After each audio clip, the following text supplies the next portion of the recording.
Hello, everyone, and welcome again to another conversation beyond your comfort zone.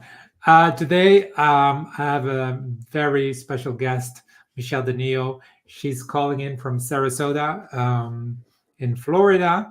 I'm here in Amsterdam, in the Netherlands. And Michelle's story is quite interesting. She packed her stuff and moved to the other side of the country. Um, and I mean, Michelle, introduce yourself and then let's dive into your story, how that came about, and what your takeaways are from that. Yeah, happy to have you here.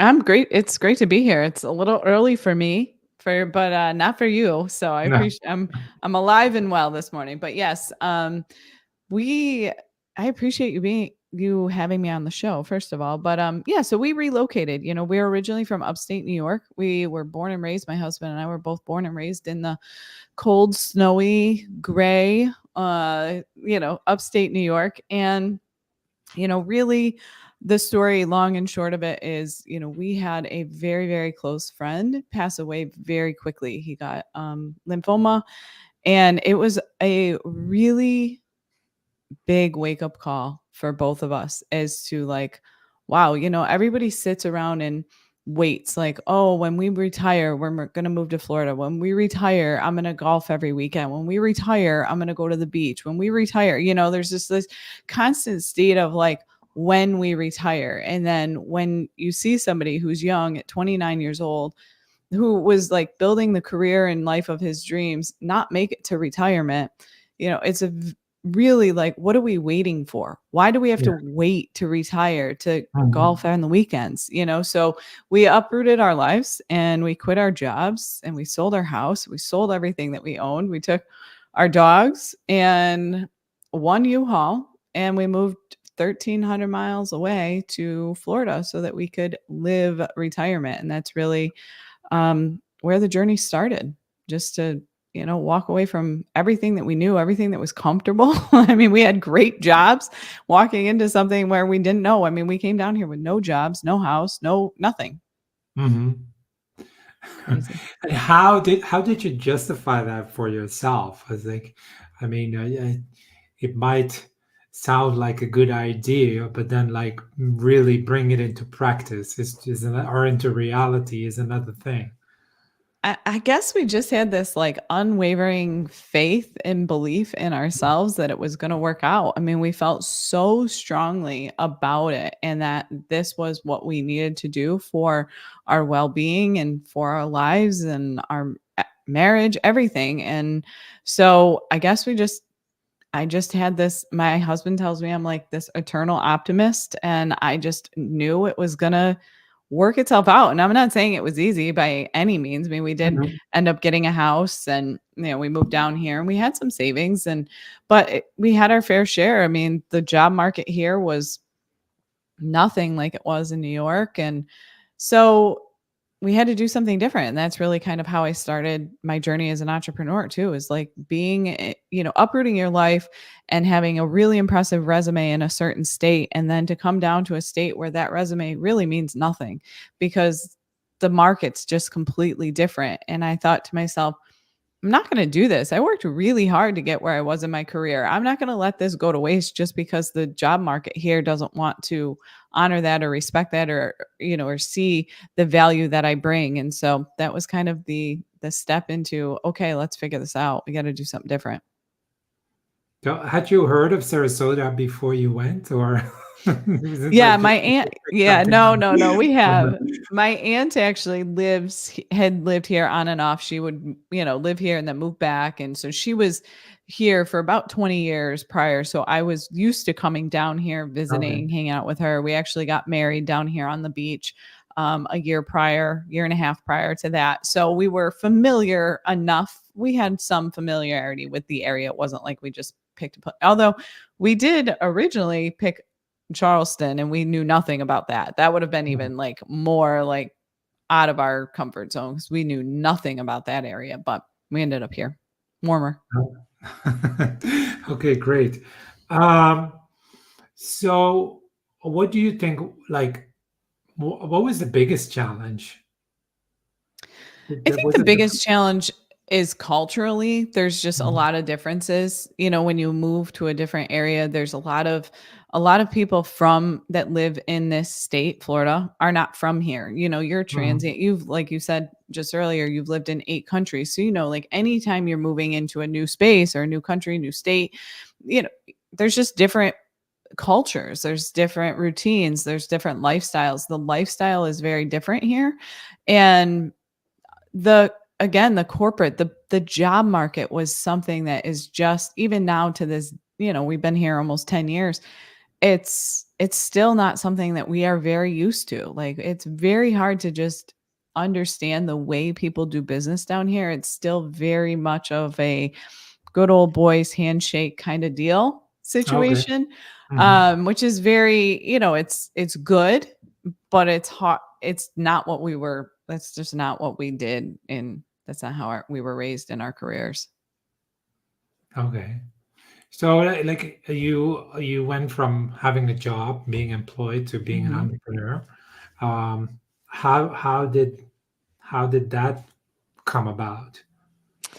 Well, I went from, yeah. So the job market originally, I thought, I'll get a job easy. I've got all of these skills, etc. And, I was used to being in the more manufacturing corporate space. It's very hospitality and retail based down here.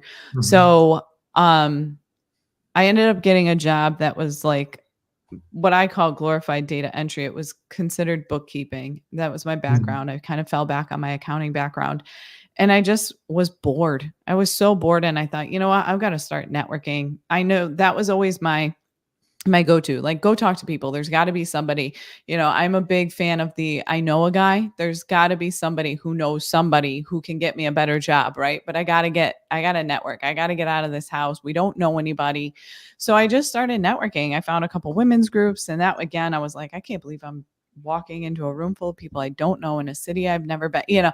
But I was like, I've got to do something. I have got to find other people. And so I did. And I got introduced to quite a few people. I met an amazing group of women, and I got just really started having conversations with them, and it turned into all of these coffee chats like, hey, Michelle, let's meet. Let's do a one-on-one. And that was pre-COVID, when we were still driving all over and we were meeting people in person. And I just found that I was constantly giving them advice on their business. I was constantly doing consulting, and somebody finally said to me, I don't understand why you don't charge for your time. And I was like, Mhm. well, what are you talking about? And they said, you literally just consulted and poured into my business for an hour during this coffee chat. You let me pick your brain. Let me pay you. I was like, absolutely Mhm. not. That's crazy. So that was Uh-huh. really kind of how I fell into it, is somebody, when I started really thinking about it, like, wow, people would pay me to pick my brain and to have this level of consulting and strategy and that strategic planning and looking at like their business and, have you tried this and what about this? And so that's really kind of how it all started, was just having all kinds of conversations and somebody finally offering to pay me. And how was it to say that, like, pay me?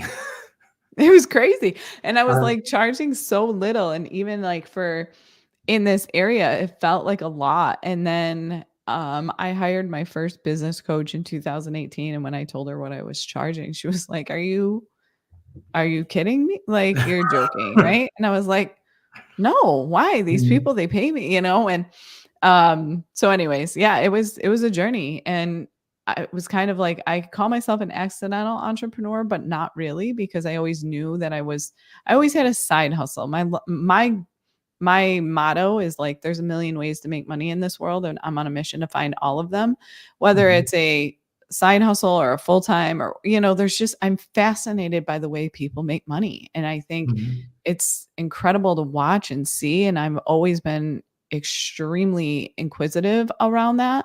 So I don't think entrepreneurship was truly accidental. It's just, it was part of my journey. I don't know that I would have been in this situation if we hadn't moved, if we hadn't relocated. I probably would have continued to work my way up the corporate ladder and had a side hustle. Okay. And how in Yeah, how do you look back at that in like in hindsight? Then, if you would have had that other life, let's say that corporate career. Yeah. I don't know. I can't imagine, I can't imagine life in that place, where to have a corporate career now. And, in all honesty, my husband and I are 20 years apart. So I knew that when things started getting serious with us, when we first started dating, I knew that like the corporate ladder we were never going to live retirement together. He was 20 years ahead of me in his career. You know what I mean? He Mhm. was never, so I knew I had to do something different if I wanted to live and we wanted to enjoy all of our life together. Mhm. Mhm. Um, and so I always knew that the corporate space wasn't going to be the option for me long term, but I probably would have worked my way up the ladder. But I would have found myself out eventually. I know Mhm. that, but I don't know that it would have happened as quickly as it did Okay. had we not moved. And how many hours do you work these days? Well, I mean, right now I'm probably from the business consulting side, I'm still that person that thinks there's a million ways to make money in this world, and I Mhm. will. So I've got my hands in a couple um, different areas. But on the consulting side, I would say I probably work 20 to 30 hours a week. Some weeks more, some weeks less. But right now, about 30, I would say. And I think that's plenty. I take every Friday off. I have taken every Friday off almost consistently since day one. Here and there now, I will do like something like this Friday. I have a VIP day, all day VIP day with a client, which I love doing those. And so I gave up my Friday for that, but I very rarely will give up my Fridays for just about anything work related. Okay. So 3 days a week you're off. Yep. Yeah. 4 on, 3 off for sure. Okay. Most Okay. weeks. Yeah. Okay. So do you feel like you're living retirement now? You know, in a sense, yes, because I mean, to me, our definition of retirement was the beach, and for my husband, it's golf. Right, my husband Mhm. loves to golf. So, is he quote unquote living retirement? No, he still works 40 hours a week. He still has a standard job, but every Saturday morning he's on that golf course. It doesn't Mhm. matter, every Saturday morning he's on that golf course, and we pretty much every Sunday we were for a while for about 8 years. It's only been about the last year we haven't we're at the beach every single Sunday, and only because the weather hasn't been as cooperative this year or in the past Mhm. year for the beach, and we got a puppy, so had to stay home. But other than that, yeah, we do. And so to me, you know, we are living retirement because I literally could take off right now and go to the beach and sit on the beach all day long. I mean, that is not something I will ever take for granted, ever. To know that I am within 5 minutes, I can be at the beach. If I look out after dinner and the sky looks beautiful, I can look at my husband and say, "Let's go catch the sunset." And we do. And we just get in the car and we go. And so in it, I do feel like we are living retirement. We are not waiting for those days to do that. We sit and have happy hour with the neighbors on Friday afternoons. You know what I mean? So it is that style. And I think that's the thing, is like defining retirement for everybody. And retirement is not for me about not working. It's about living and enjoying life in the moment, doing the things we want to do now and not waiting for a certain time, to do them. Yeah. So if you look at let's say classical retirement at 65 or whatever Mhm. age that is in country in some country in from country to country it differs. But let's pick the 65 uh, years of age. Um, how do you look like for yourself after 65 now I think it would looking be forward? more travel. I think that's the one thing that for us with retirement would be more travel just because of Mhm. my husband's. But for me, I could travel now and work. And I think that's, my biggest goal now for business is to be location independent. Mhm. And in order to, I personally could be location independent. I could come to Amsterdam and work, and not nobody would know the difference aside from the time zone. Nobody would know where I am. And so I have built that.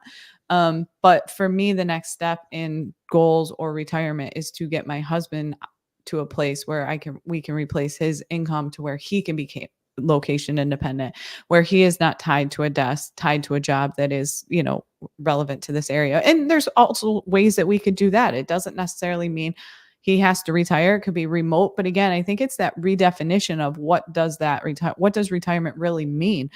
Is it that you're not working at all? Or is it that you're traveling? Is it that you're working 10 or 20 hours? And I think that's the thing. I don't know that I subscribe to the traditional retirement anymore. I think those days honestly have come and gone. I think for some people but for the most part, I don't think that retirement is going to be a thing for the next generation of entrepreneurs.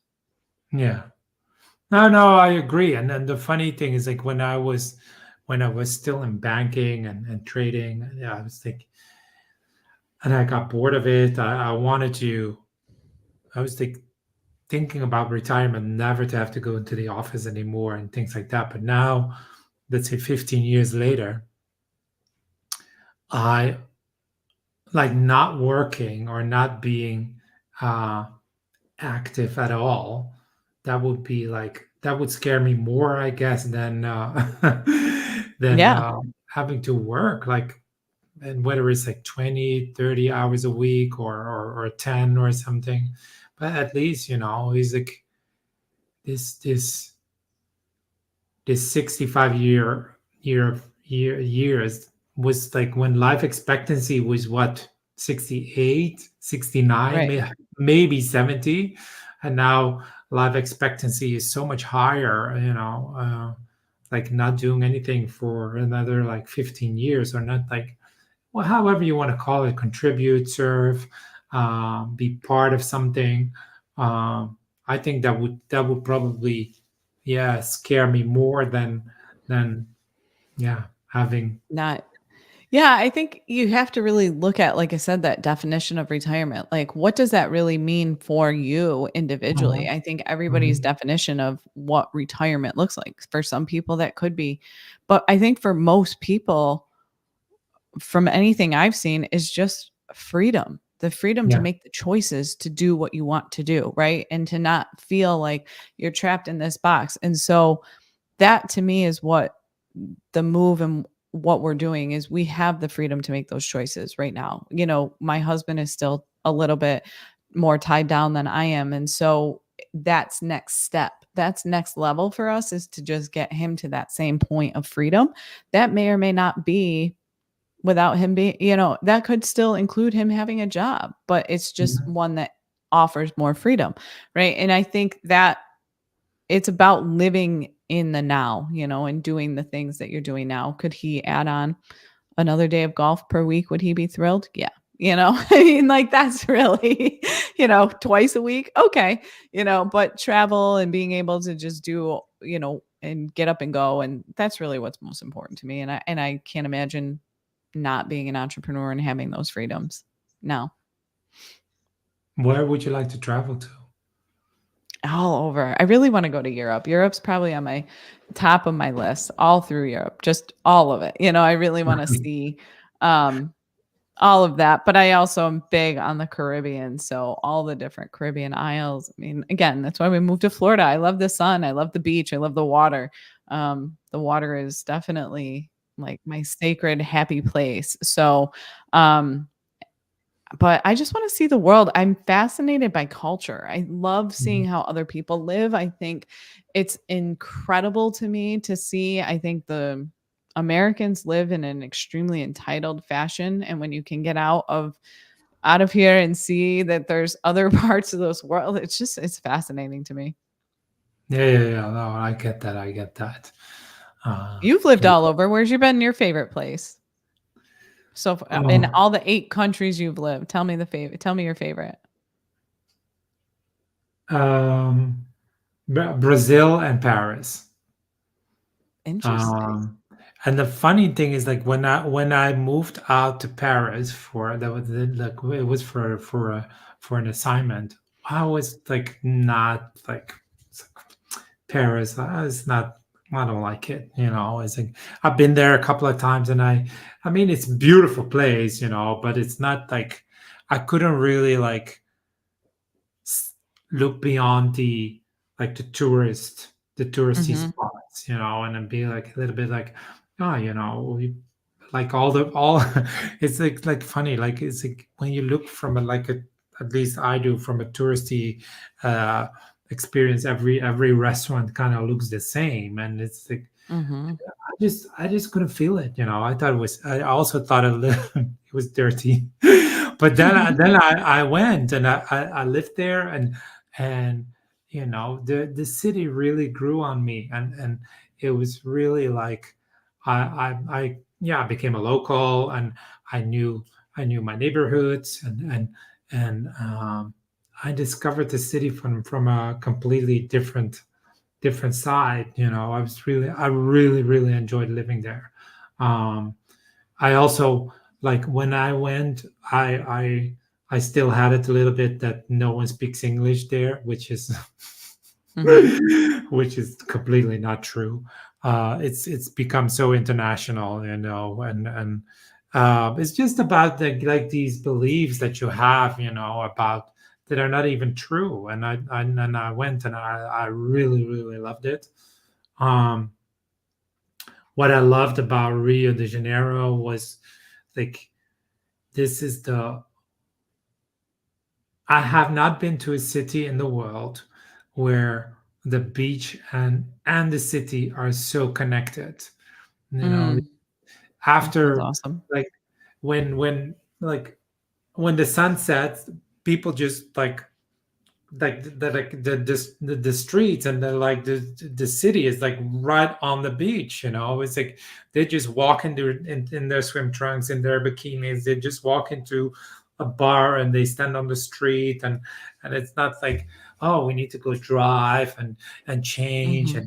and freshen up. And it's just like it just continues. The beach continues on the Oh street, gosh. basically. Now I gotta add Brazil to my list of like top places to go. So those are two things, the beach and food, like and Yeah, entertainment. yeah, Why yeah. not? And it's Yeah. just that's like a level of freedom, and the people are so like open and nice, and uh yeah, that was just like really cool.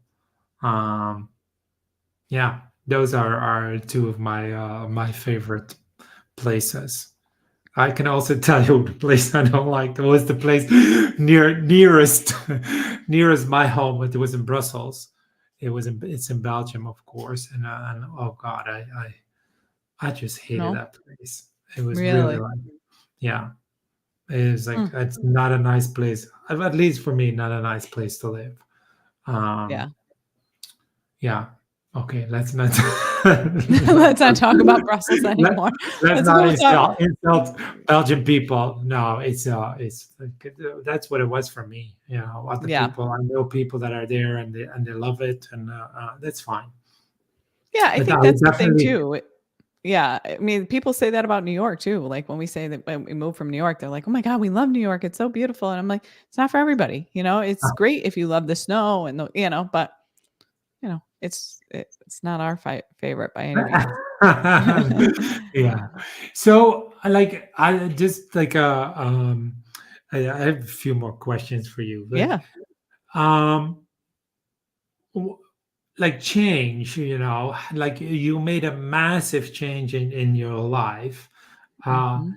does that make a new, like, or how do I say that? Like, making new changes in your life easier, or do you feel like sometimes it's hard again, or Well, I think for me, I love change. I am not afraid of change at all. I embrace it. I get invigorated by it. So for me, change is a good thing. Mhm. Not so much for my husband. He does not love change. So I think for him, definitely it helped make, change is a lot easier to do, and it's for him it was more of a growth. But for me, the change was much more in personal, and who I am as a person, my own personal growth and mindset, and challenging who, like, old limiting beliefs and just different. So for me, that's where the change, I think it really fueled that, is it's not just in your physical environment, like your physical environment or different things like your routines and all of that. That's one thing of change. But for me, it's much more about like that internal, that deep inner work. That's been what's really probably still been some of the most difficult work I've done.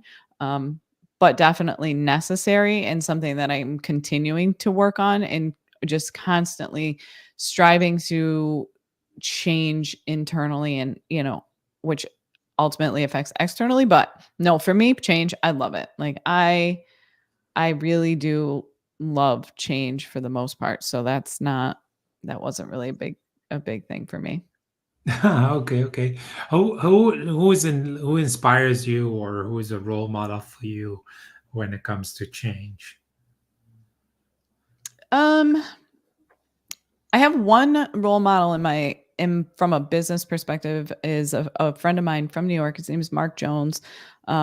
He runs multiple companies, Dry Sig Athletic. But I think for why it's not always about change, it's about evolution, and I view change as evolution. Change is not always different, is about that growth.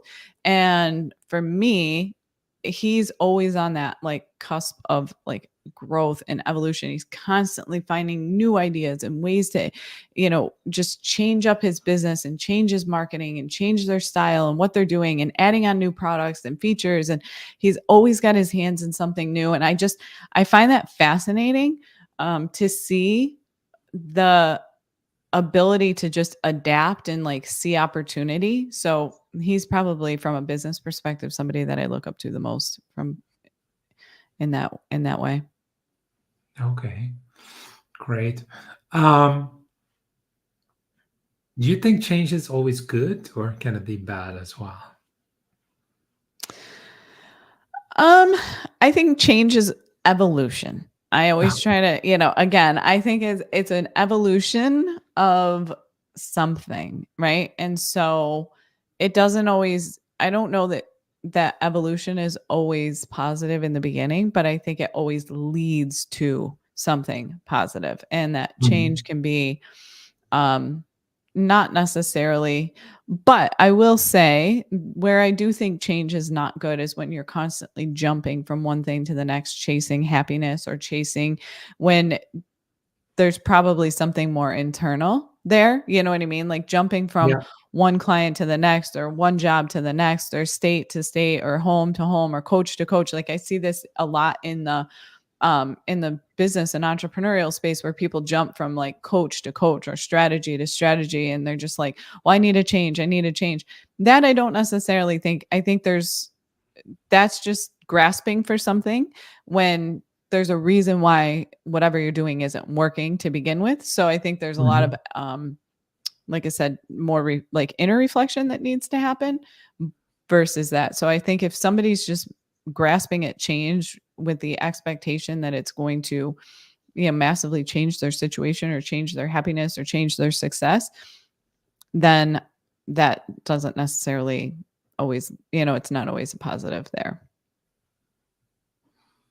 Yeah. So when you when you moved to Florida, how many people told you you were crazy? Almost everybody in our world, like yeah, a lot of people, really I can't think of anybody that was like really thought it was a great idea. Uh, I'm being honest. I think a lot of people are like, "Oh, I envy you. I would never do that. I can't imagine.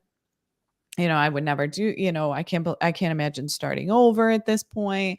Why would you want to do that? So I think, but again, their definition of retirement or their definition of success or life may be different. But yeah, almost everybody thought we were crazy, especially because we didn't really know anybody except for my aunt. I mean, we just picked a spot. yeah, I was reading this book this morning, and it said like at first when you have an idea like this, or any idea, or whatever you set yourself out in life for, it's like first people don't listen, then they tell you you're crazy, then they try to talk you out of it, and Mhm. then they want to borrow your money. It's like, okay. Or come visit, Huh? for us, or come visit, like, "Hey, can we come visit?" But no, I think I still think there's some people in our world and maybe that still can't believe that we did this or can't believe that we actually made it. I Mhm. think that there's still some people, uh, right or wrong, that just are still waiting for the like that shoe to drop. Like, oh, they're gonna hate it eventually. Something's gonna happen. They'll move back. They'll do, or something where and to see the growth and change, I think is difficult for some people. I really do. Yeah, when I resigned from trading, I a lot of people, like, not so much when exactly on when I was doing it, but later on they were like, I wish I had the courage to do that too, or to Mhm. leave my job, or to do something different.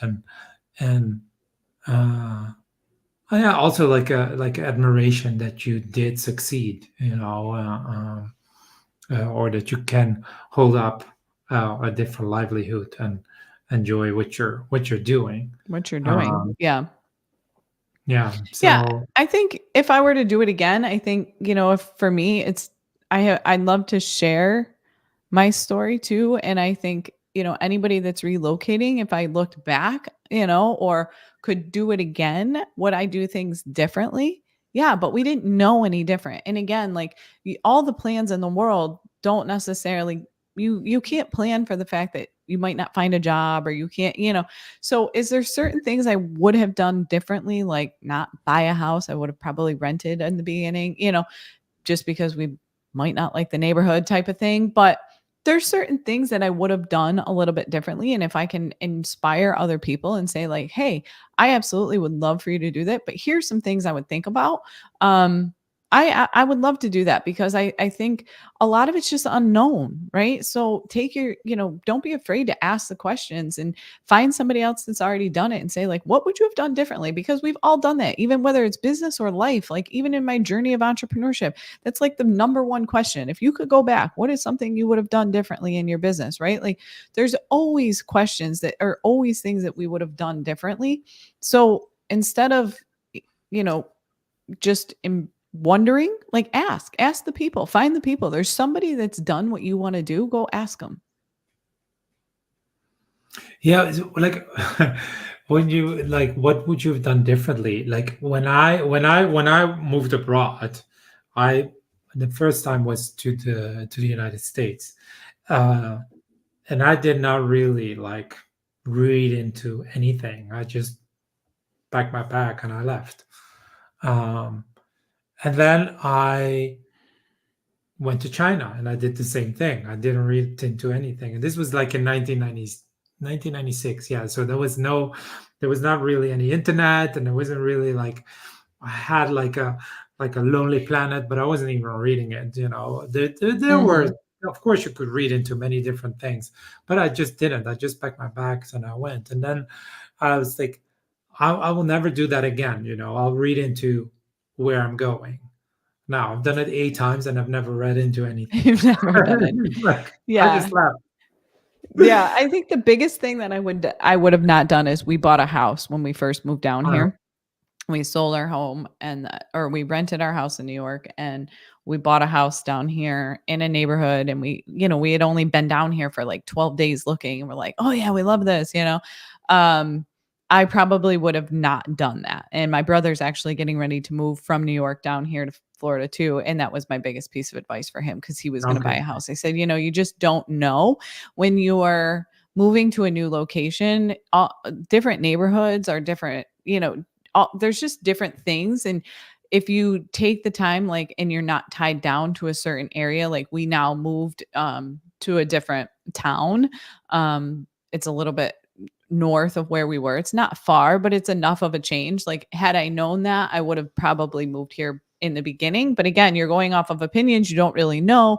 You don't know what to look for. So being tied down to like putting all your eggs into a home or like investing into real estate or something of that sort, I would not have done. I would not have done that again.